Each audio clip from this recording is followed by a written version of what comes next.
Buenas tardes, estimados alumnos, estimadas alumnas. Vamos a comenzar con la segunda parte de Fundamentos Básicos de Derecho Patrimonial de la asignatura Nociones Jurídicas Básicas. Así que sin más preámbulos, vamos a comenzar. Vamos a hablar en principio de la obligación. Esta pregunta que yo varias veces en desarrollo, así que atentos. La obligación es un concepto que está relacionado con la noción de contrato, porque al fin y al cabo, pues, un contrato es un acuerdo que genera obligaciones para ambas partes.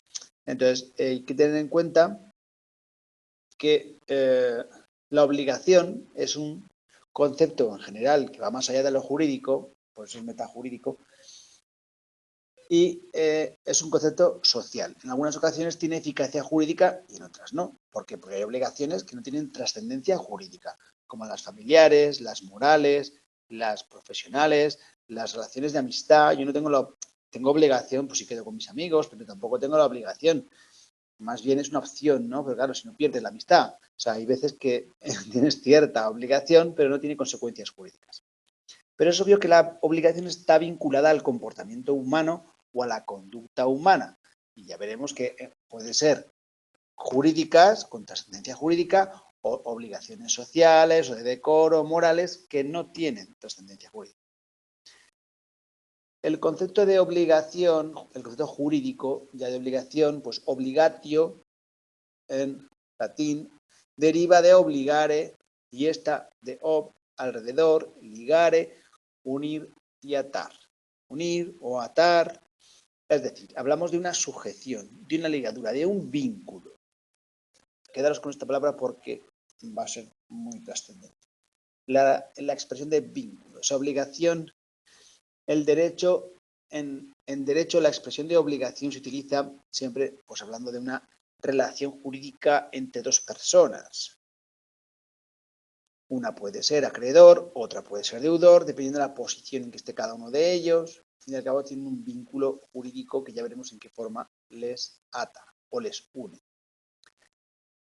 La noción de obligación tiene dentro de los juristas romanos dos célebres definiciones. Por un lado está la doctrinal, que es la que aparece en las instituciones de Gallo recogidas por el emperador Justiniano en el Corpus Juris Civilis, que recordáis del primer parcial, donde nos dice que la obligación es un vínculo jurídico por el cual quedamos constreñidos a hacer alguna cosa según las leyes de nuestra ciudad. Aquí, si analizamos un poco esta concepción de la jurisprudencia clásica romana, veremos que es un vínculo, palabra muy importante, es decir, que hay una relación entre dos personas y ese vínculo es jurídico. Vínculo jurídico. Y por tanto tiene efectos jurídicos, no como los de la amistad u otras cosas, pero esta tiene efectos jurídicos. Constreñidos a hacer a una cosa, pues que hay un deber de hacer algo, pero ojo, según las leyes de nuestra ciudad. Es decir, que hay unas normas de derecho que recogen ese deber entre las personas que tienen el vínculo. Hay un deber jurídico, un débito del deudor que es exigible por el acreedor en las obligaciones pues, crediticias o en ese tipo de obligaciones. También hay una definición práctica. Otra definición de obligación en el derecho romano que está en el digesto de Justiniano,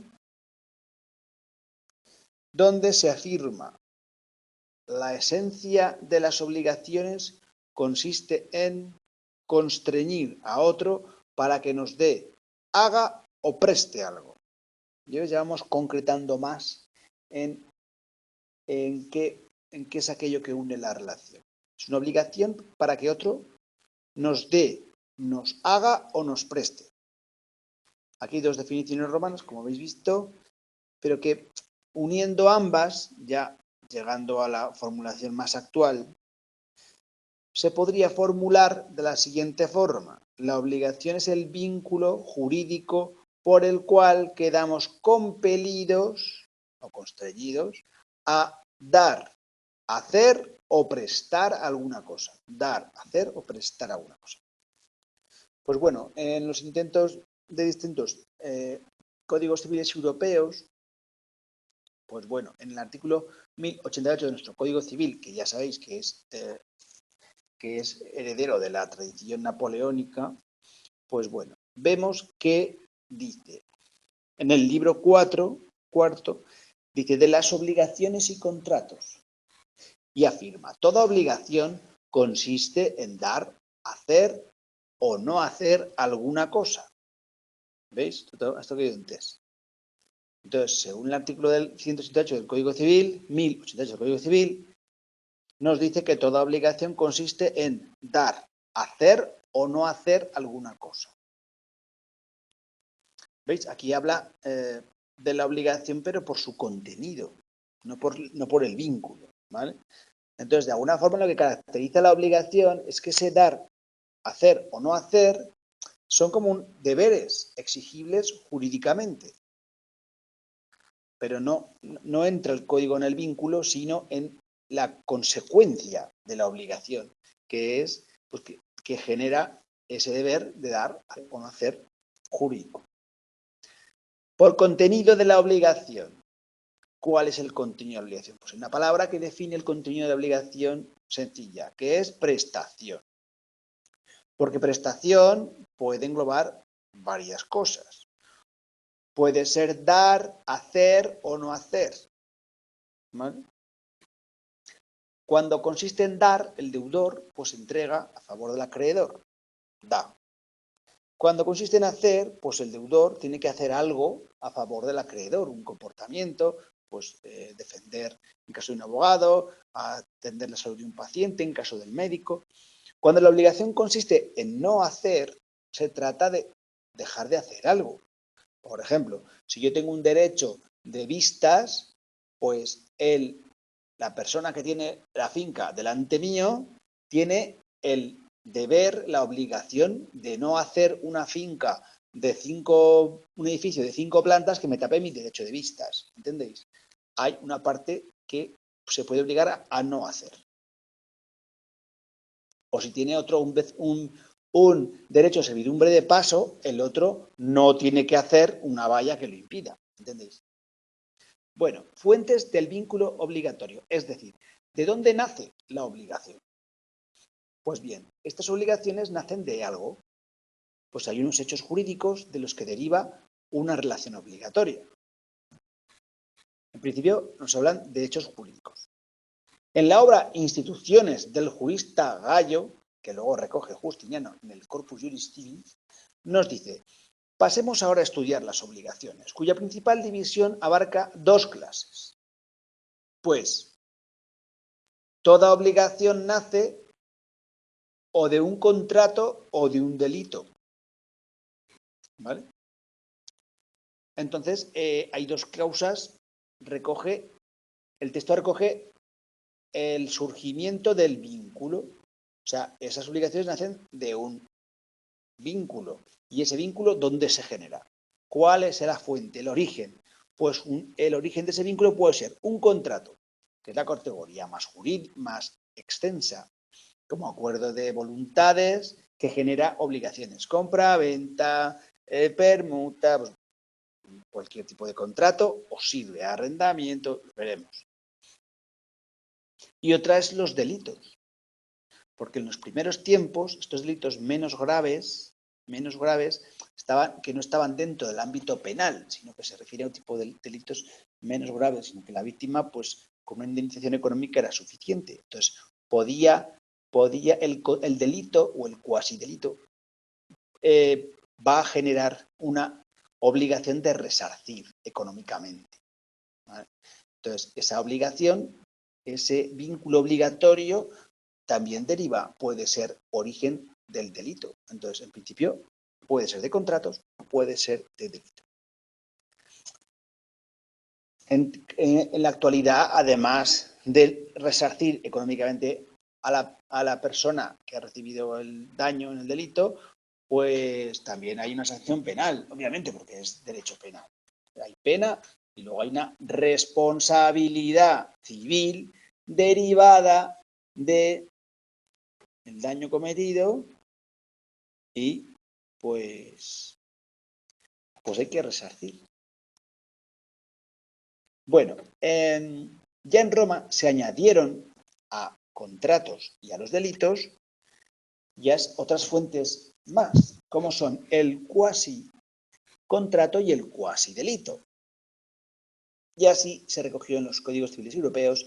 En el nuestro, en el artículo 1089, incorpora la ley. Las obligaciones nacen de la ley, ¿vale? Entonces, ¿qué es lo que se incorpora?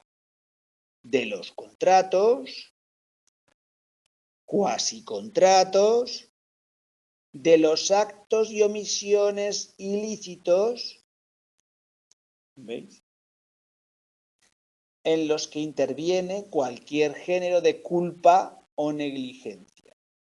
¿Veis?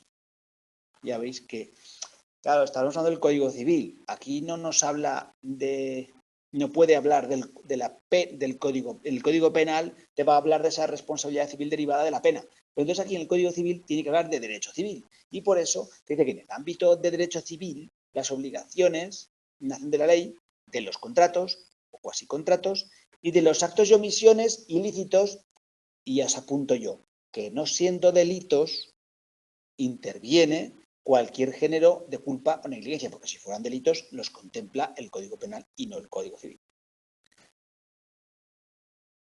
Que al fin y al cabo es otra ley, luego nacen de la ley. Las obligaciones derivadas de la ley no se presumen, nos dice el artículo 1090. Solo son expresamente determinadas por este Código Civil, las leyes especiales, y se regirán por los preceptos de la ley que las hubiera establecido. En lo que ésta no hubiese previsto por las disposiciones del presente libro. Es decir, las obligaciones nacen de la ley y si no, no se presumen. Tienen que estar en la ley. Tienen que estar positivizadas en la ley. Y si no, pues podemos recurrir al Código Civil, ¿vale? Eso te digo. Las que nacen de la ley son independientes de la voluntad humana. ¿Sí? Las que nacen de la ley son independientes de la voluntad humana, porque están en la ley. Tenemos también ejemplos. Hay obligaciones familiares, como las de prestar alimentos a los hijos, otras obligaciones tributarias.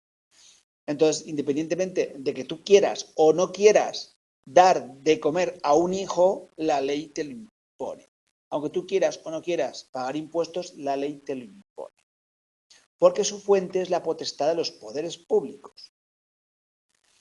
Bien, los contratos y los cuasi contratos. Las obligaciones nacen de los contratos y tienen fuerza de ley entre las partes contratantes y deben cumplirse a tenor de los mismos. Aquí os pongo yo que no está en el libro, pero claro, es que es importante. ¿Qué es un contrato? Pues un contrato, pues dos o más personas consienten en obligarse recíprocamente. ¿A qué? Pues a dar alguna cosa, prestar algún servicio. Es decir, como hemos visto, de los contratos, de la fuerza de ley que tienen los contratos entre las partes, obviamente nacen obligaciones. También nos pongo por aquí que el artículo 1055 consagra el principio de autonomía privada. Pacta sunt servanda, decían los en latín. Los acuerdos tienen que ser cumplidos, respetados por las partes. Esto se quitó en 2022, pero bueno, es importante, vais a volver a ver más veces en vuestra vida. Pacta sunt servanda, los acuerdos hay que cumplirlos. ¿Por qué? Porque generan obligaciones. Los cuasicontratos, pues bueno, el Código Civil nos dice pues, que hay hechos lícitos, voluntarios, pero que en los que resulta obligado alguien, un tercero, y a veces una obligación entre los interesados. Es decir, es un acto que no llega a ser contrato, porque un contrato tiene que ser dos partes que llegan a un acuerdo y ese acuerdo les obliga como si fuera una ley. Pero aquí es un acto unilateral, voluntario, lícito, pero que obliga, pero que no tiene la fuerza de un contrato porque no es de dos partes, es unilateral. Por ejemplo, un legado. Un legado en el que el heredero queda obligado, cumpliendo la voluntad del testador, a entregar a una persona algo En la herencia, el testador le deja un legado a alguien, entonces los herederos tienen que darle a esa persona ese legado. No tienen que cumplir la voluntad del testador y entregar a esa persona el legado. Bien, pero claro, es unilateral, es un contrato, es un cuasi contrato porque no llega a ser contrato, a ser unilateral. Quedaros con el ejemplo del legado. Clases de obligaciones. Pues bueno, en razón de los sujetos que intervienen, va a haber distintas posiciones en que ese vínculo va a ser obligatorio. Pues va a haber un acreedor, va a haber un deudor. Pero ¿qué pasa si hay más acreedores y más deudores? Si hay pluralidad de acreedores, hay más activos. Y si hay pluralidad de deudores, pues hay más pasivos. O incluso puede ser de ambos. Pluralidad de ambos. Dependiendo de los efectos en que se traduzca esta pluralidad, muchos acreedores o muchos deudores, va a haber distintas clases de obligaciones en atención a cómo se relacionan los acreedores o los deudores, que ya dejan de ser uno y son más. Entonces, primera, obligaciones parciarias. Parciarias viene de parte, ¿verdad? Parciarias. Se denomina así porque cada uno asume solo su parte. Es decir, cada uno de los deudores está obligado a pagar su parte, la parte proporcional que le corresponde a cada uno de los... también puede ocurrir o que cada uno de los acreedores está facultado, si hay varios, está facultado para reclamar solo a una parte su parte del crédito. Es decir, cada uno tiene que pagar su parte y de los acreedores le puede decir, oye, dame mi parte. ¿Vale? Por eso son parciarias. Claro.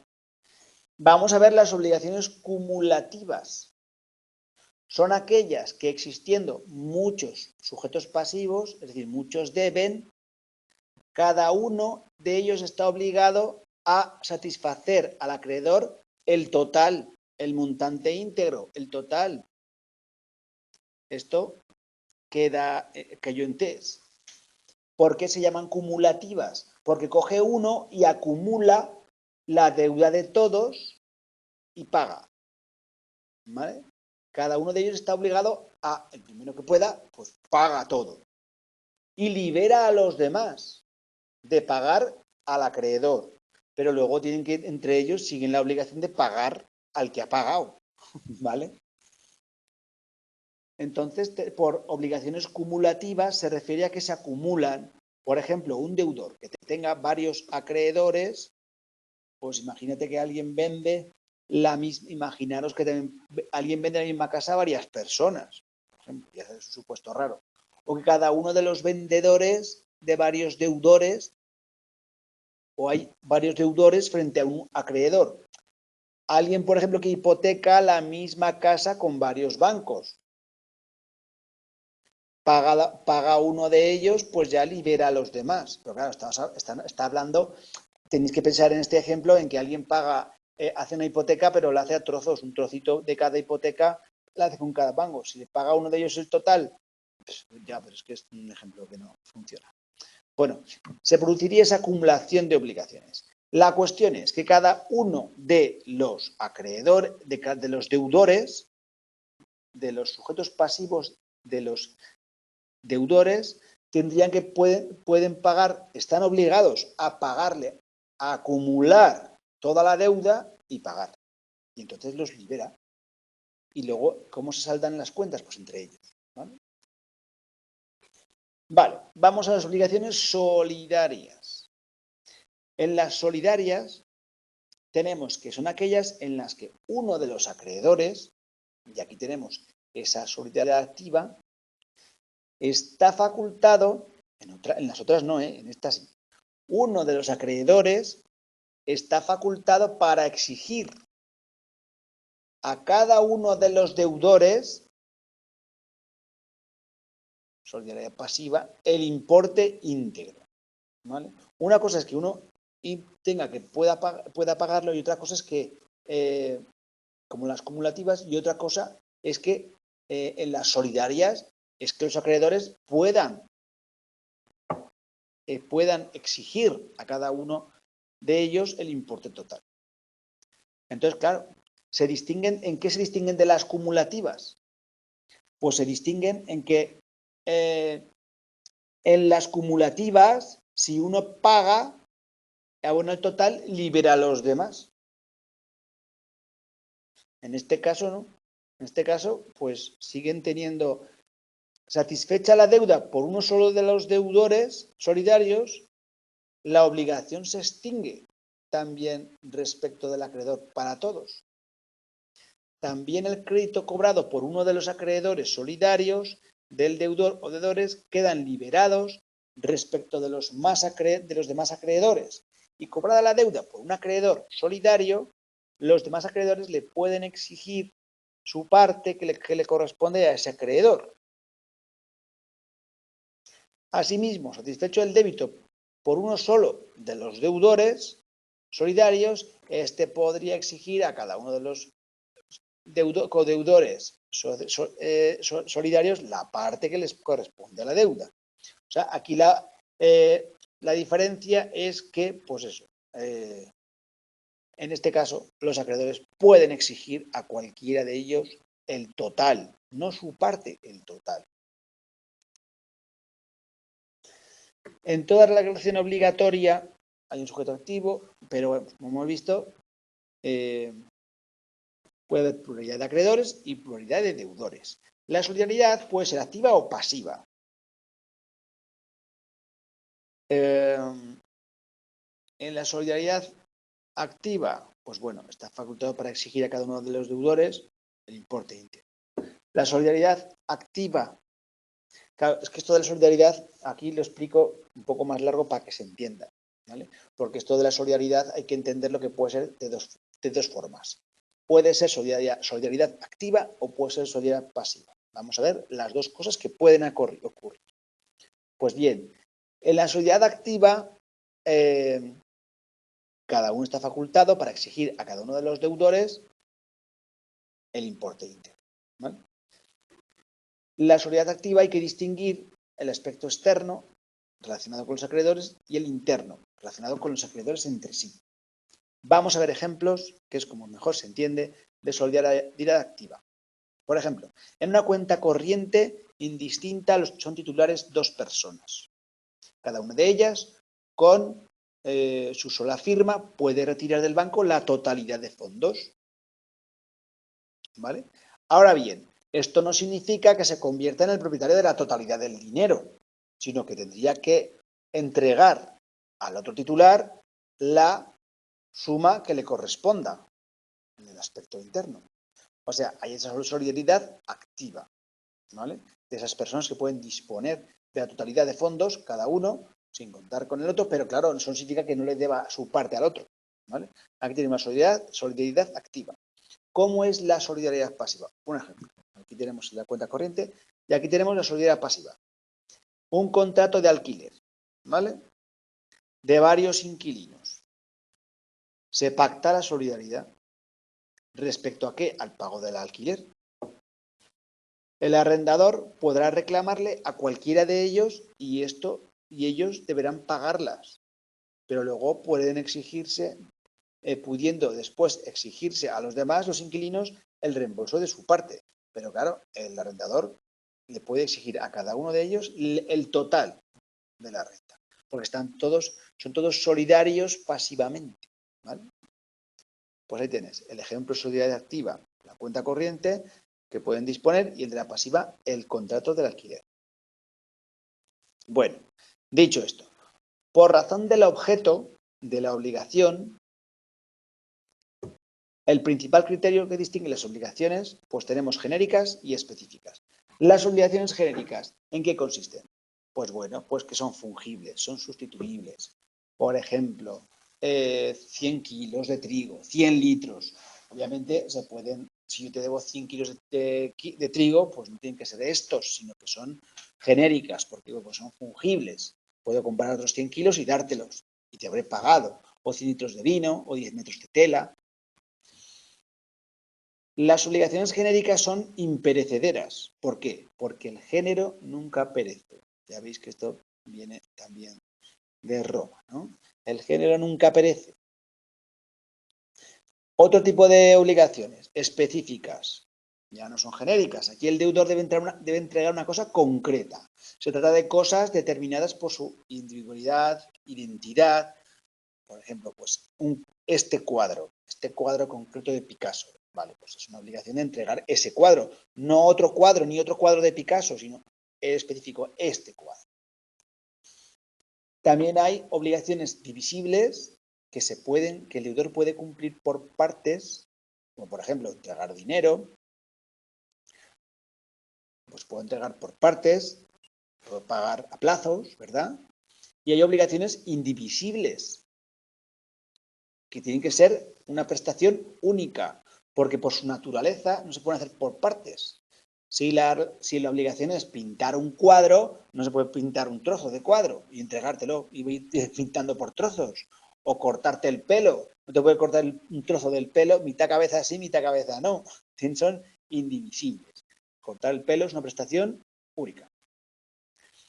Por razón de los efectos se distinguen pues obligaciones civiles, morales y naturales. ¿Cuáles son las relaciones civiles? Las relaciones civiles son las que se pueden exigir, son exigibles en los tribunales. Ya está, judicialmente pueden exigirse. Las morales, pues lo contrario, no son exigibles jurídicamente en los tribunales, porque no me puedo reclamar en los tribunales a mi exnovia que me haya puesto los cuernos. Pues vea usted, es una obligación moral, pero es que no puedes exigir judicialmente que lo que te ha hecho. Pues no, es una afrenta moral que no tiene responsabilidad sobre ello, ¿no? Obligaciones naturales. Estas tienen las características pues, negativa y positiva. Negativa, pues que carecen de acción para reclamar judicialmente. Y la positiva es que puedo retener la retención de lo pagado. Consiste en que si el deudor de una obligación natural paga o cumple voluntariamente, no le puedes exigir que te devuelva lo pagado. Por ejemplo, la deuda prescrita pagada voluntariamente, pues claro, las deudas prescriben en el plazo que dice la ley. Pasado ese tiempo, no se puede reclamar judicialmente. El deudor paga, pues ya está. No se puede exigir después que se pague otra vez. ¿Vale? Entonces son obligaciones, pues que es la categoría intermedia. Pues que si se pagan, pues ya está. No hay que ir a los tribunales, no se puede exigir más y pues eso. Obligaciones naturales. ¿Vale? Lo normal es la obligación natural. Que se cumpla, que no tengas que ir a los tribunales para que se cumpla, ¿entendéis? Bueno, el objeto de la obligación. ¿Cuál es el objeto de la obligación? Esta pregunta que yo en desarrollo. Pues el objeto de la obligación es la prestación, como hemos dicho, la prestación. Y la prestación tiene unos requisitos. Que son, para que sea válida la prestación, tiene que ser posible, lícita, determinada o determinable y de contenido patrimonial. Repetimos, la prestación para que sea lícita, válida, tiene que ser posible, lícita, determinada o determinable y de contenido patrimonial. Posible. ¿A qué hace alusión esto? Pues a que no podrán ser objeto de contrato cosas o servicios imposibles. No me puede obligar a traerte la luna porque es imposible. ¿Vale? Esta se puede dividir en dos, objetiva y relativa. Objetiva, la que afecta a toda persona.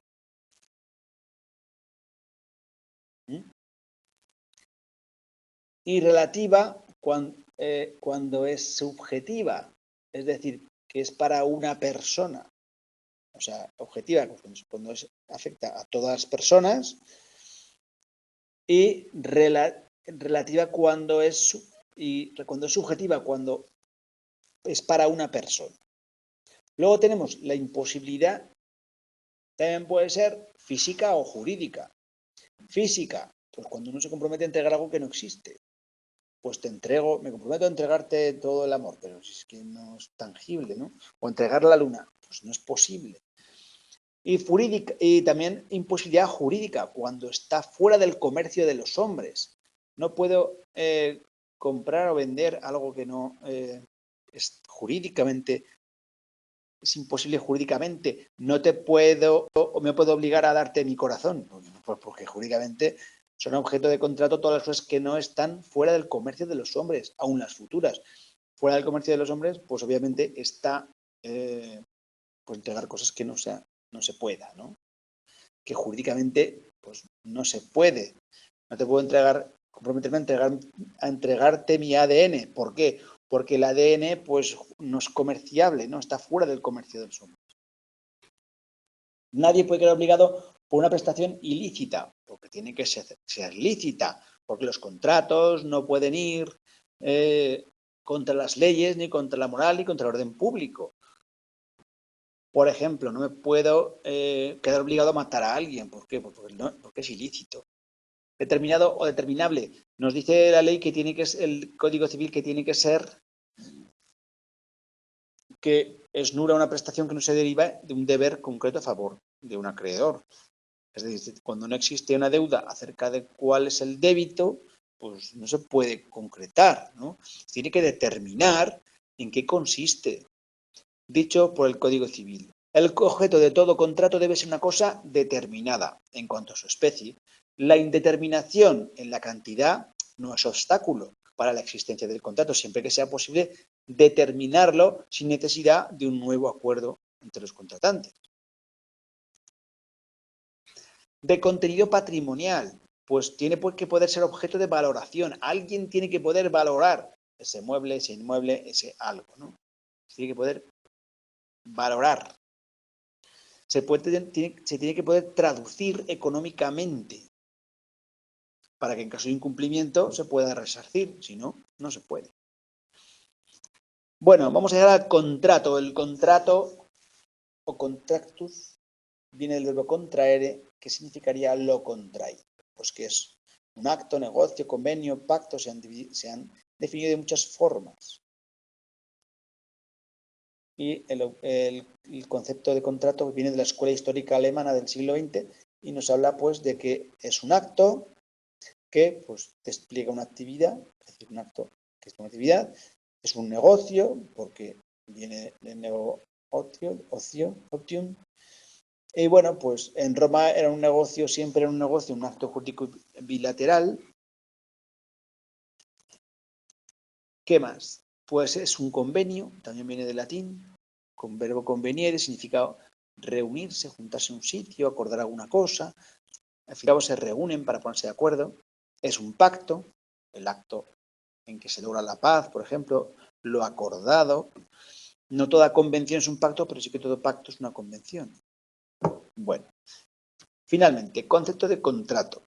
Después es fruto de distintas diversas doctrinas y épocas. Pues bueno, la doctrina canonista medieval nos habla del respeto, de la fidelidad en el acuerdo.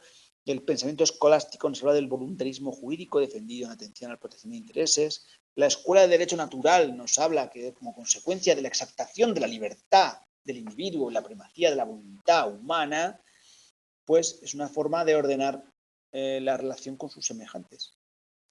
De este modo, el principio, según cualquier forma en que un hombre quiera obligarse, pues puede quedar obligado. El principio liberal formal con el principio liberal contractual, pues establecen los pilares del sistema contractual moderno. Ya sabéis que en el derecho inglés, pues lo que había era pues, el cash law. En nuestro Código Civil, pues nos habla que la expresión perfección del contrato hace alusión a que el contrato existe entre una o varias personas que consienten obligarse respecto a dar a otra cosa, a dar alguna cosa, a prestar algún servicio. Los contratos perfeccionan por el mero consentimiento. Desde entonces obligan no solo a lo expresamente pactado, sino también a las consecuencias, que según su naturaleza sean conformes a la buena fe y al uso y a la ley. Luego hay un principio de libertad contractual, concretado en el artículo 1255, que nos dice que los contratantes pueden establecer las cláusulas y condiciones que tengan por conveniente, siempre que no sean contrarios a la moral y al orden público. Esto fue eliminado, ¿no? Bueno, ¿qué es la responsabilidad contractual? Pues bueno, pues hay un contrato y puede ocurrir que se derivan obligaciones, pero puede haber un actuar doloso o culposo, un querer incumplir o haber incumplido, pues eso, sin haber querido, ¿no? En definitiva, es obligación de reparar el daño causado. Actuar correctamente, pues es lo normal, ¿no? Es resaltar su buen hacer. Pero también existe el caso fortuito, fuerza mayor, en el que el incumplimiento no provoca responsabilidad, porque no hay ni intencionalidad, ni siquiera hay esa culpa de tener esa culpabilidad respecto, sino que ha sido por caso fortuito, fuerza mayor. Debe distinguirse entre el deber y la responsabilidad. Deber encierra la obligación de la responsabilidad. Emanan ciertos supuestos del incumplimiento que exige además un efectivo daño. El deudor, si el deudor no cumple, pues claro, pues tendrá que...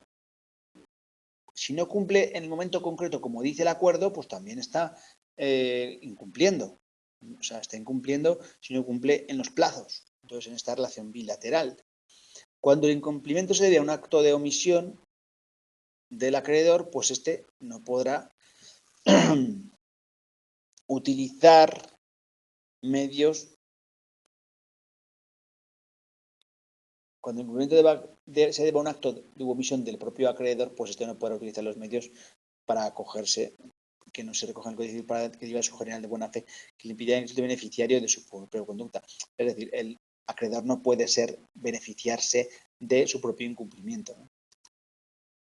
Bueno, los contratos consensuales.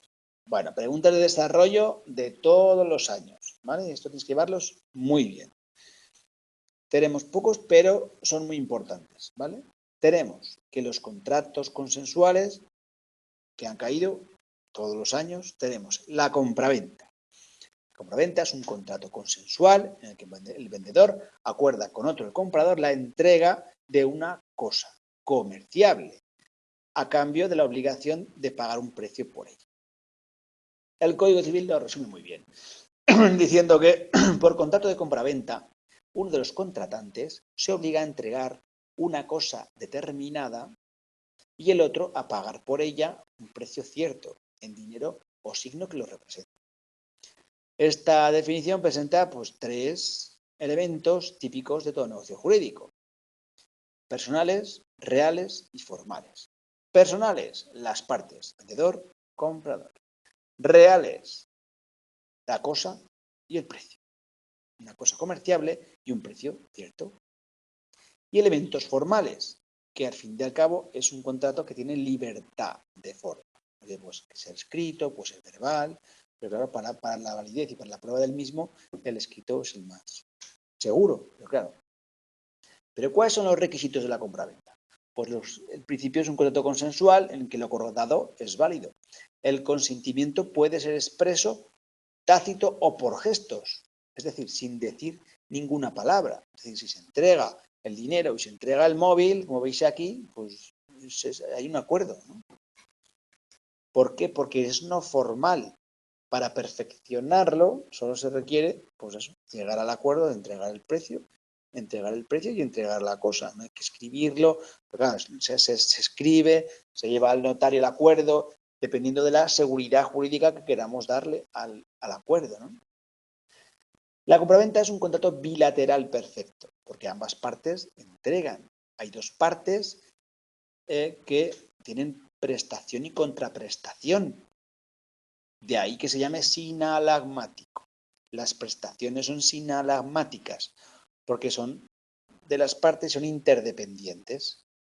La compraventa es un contrato oneroso debido a que las prestaciones son recíprocas entre el comprador y el vendedor y hay cierto equilibrio económico que refleja el mutuo interés. La prestación de cada parte encuentra su justa compensación en la ventaja lograda con la contraprestación de la otra. Siguiente contrato, arrendamiento. Otro contrato consensual, que también ha caído en desarrollo, que hay una parte, arrendador, que se compromete a otra, el arrendatario, a entregar para su uso y disfrute cierta cosa. o prestar determinado servicio, o entregar como prestación un precio. ¿Ves esto que hay antes? El arrendamiento puede ser de cosa, de servicios y de obra. No solamente es un arrendamiento de vivienda, que sería de cosa, sino también de servicios o de obra.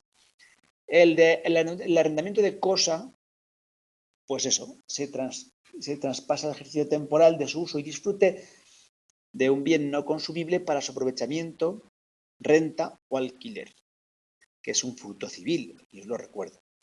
El arrendamiento de una cosa o cosas se obliga a dar a otra una parte, a dar a la otra el goce o el uso de una cosa, por un tiempo determinado y un precio cierto. En cambio, en el arrendamiento de servicios es un contrato consensual en que el arrendador se conviene con el arrendatario en prestar un servicio, un trabajo, una obligación de remuneración, a cambio de una remuneración que es el salario. El arrendamiento de servicios, pues eso, está muy relacionado, pues eso, con la prestación de servicios y el contrato laboral, ¿no? El arrendamiento de obra es un contrato consensual en que una persona se compromete a ejecutar una obra, a hacer una obra, a hacer unos edificios, por ejemplo, a cambio de una renta. Esta variante cambia la posición de las partes porque el arrendador es el que ejecuta la obra y el arrendatario es el que paga el precio. ¿Sí? ¿Lo veis? El arrendador es quien ejecuta la obra y el arrendatario es el que paga el precio. Se regulan juntas. El arrendamiento de obras o servicios de una de las partes obliga a ejecutar una obra o a prestar a la otra un servicio por un precio cierto. La renta se abona por el beneficio o provecho que genera el servicio. El arrendamiento de servicios y el de obra tienen que ser diferenciados. ¿En qué los diferenciamos? ¿Qué diferencias hay? Pues están en relación de la obligación, con la obligación. El arrendamiento de servicios, el compromiso es desplegar una actividad pactada, pero sin que exija un resultado. ¿Entendéis? Tiene que prestar un servicio, pero no es que el resultado sea X. No hay acuerdo sobre el resultado. Mientras que el arrendamiento de obra, el compromiso es la efectiva ejecución de la obra pactada. Aquí sí que vamos al resultado de la obligación. El resultado tiene que ser una obra. La actividad tendente a que sea no es suficiente. ¿Vale? Hay otra diferencia, la remuneración. En el arrendamiento de servicios se paga un sueldo o salario de carácter periódico, pero en el arrendamiento de obra se fija una retribución o precio en el que valora la contraprestación de la obra ejecutada. ¿Vale? En la remuneración es por salario o servicios, mientras que en el arrendamiento de obra se fija una retribución o un precio por el total de la obra ejecutada. ¿Vale? El mandato. El mandato es también otro contrato consensual en la que una persona que se llama mandatario recibe de otra, denominada el mandante, un encargo que acepta y se obliga. ¿Cómo puedo recordar esto si soy friki o cinéfilo? Pues bueno, el mandatario, el mandaloriano, ¿vale? El mandaloriano recibe de otra persona denominada el mandante un encargo, que es pues cargarse a Grogu, ¿no? Entonces, que acepta y se obliga. Entonces, el mandatario, el mandaloriano, es el que recibe de otra, el mandante, un encargo que tiene que aceptar y que se obliga a cumplir en interés del mandante. O sea, el mandaloriano no tiene interés en matarlo, sino en matar a Grogu, sino que el que tiene interés es el que le manda, el mandante. Entonces, el mandatario recibe de otra persona, que es el mandante, un encargo que tiene que aceptar y que se obliga a cumplir en interés de quién. En interés del mandante, no del mandatario. ¿Vale? Eso es importante que lo entendáis bien. La voluntad del mandante y la aceptación del mandatario puede ser expresa o tácita. El mandato es gratuito, salvo que expresamente se pacte una retribución, que suele ser lo habitual. ¿Una retribución a quién? Al mandatario, que es el que tiene que cumplir el mandato, ¿vale? El mandatario es el mandaloriano, tiene que cumplir el mandato del mandante. Por eso el mandante es el dominus negoti, el que manda, el que domina el negocio, a cuyo interés se lleva a cabo el mandato. Pregunta de test: ¿quién tiene el interés en el mandato? Pues el mandante, porque es gratuito el mandato, salvo que se pacte una retribución, aunque sea habitual, pero es así. No cabe que el mandato sirva exclusivamente al interés del mandatario. ¿No? El interés tiene que ser del mandante. Una vez, pero ¿qué es lo más importante? Que el mandatario lo acepte. Una vez aceptado, el mandatario debe cumplir el mandato. De no hacerlo, el mandante le puede reclamar la responsabilidad por no haberlo cumplido. ¿Vale? Para que dicho encargo produzca eficacia jurídica, debe consistir en realizar alguna actividad o negocio de trascendencia jurídica. Los encargos de ir a comprar pan no sirven. Sin que pueda extralimitarse. No debe sufrir perjuicio económico. Por el contrato de mandato se obliga a una persona a prestar algún servicio o hacer alguna cosa por cuenta de otra. Así lo define el Código Civil sencillamente. Pero claro, el que se obliga es el mandatario y el que hace el encargo es el mandante. Sociedad es un contrato consensual en el que varias personas se obligan a poner bienes o trabajos con el propósito de alcanzar un fin lícito, un beneficio que se va a distribuir entre los socios de la sociedad. Es un contrato consensual, frecuentemente escrito, pero es multilateral perfecto porque genera obligaciones entre las partes. Tiene tacto sucesivo porque es una relación contractual que no se agota en un solo acto, sino que tiene esa trascendencia de continuar, de que se dilate en el tiempo la eficacia de crear una sociedad, poner en común bienes, pues trabajar y alcanzar un fin lícito y repartirse el dinero. Es oneroso, hay reciprocidad de prestaciones y el Código Civil nos dice que la sociedad es un contrato por el cual dos o más personas se obligan a poner en común dinero, bienes o industria con ánimo de partir entre sí las ganancias. Y con esto hemos terminado. Os dejo al final del tema un esquema sobre la obligación, contenido, clases, para que vosotros lo podáis tener claro, que cualquiera os puede caer podéis tener un esquema claro del tema. Y por último os dejo también los principales contratos consensuales, porque a veces han caído dos contratos en una pregunta corta o solo uno, ¿vale? Y os dejo lo más importante en estas cápsulas para que os lo miréis porque es muy importante. Así que, pues nada, hemos terminado este tema de Derecho Patrimonial 2. Espero que si tenéis dudas me las comentáis, ¿vale? Muchas gracias y nos vemos en el siguiente vídeo. Hasta pronto. Chao.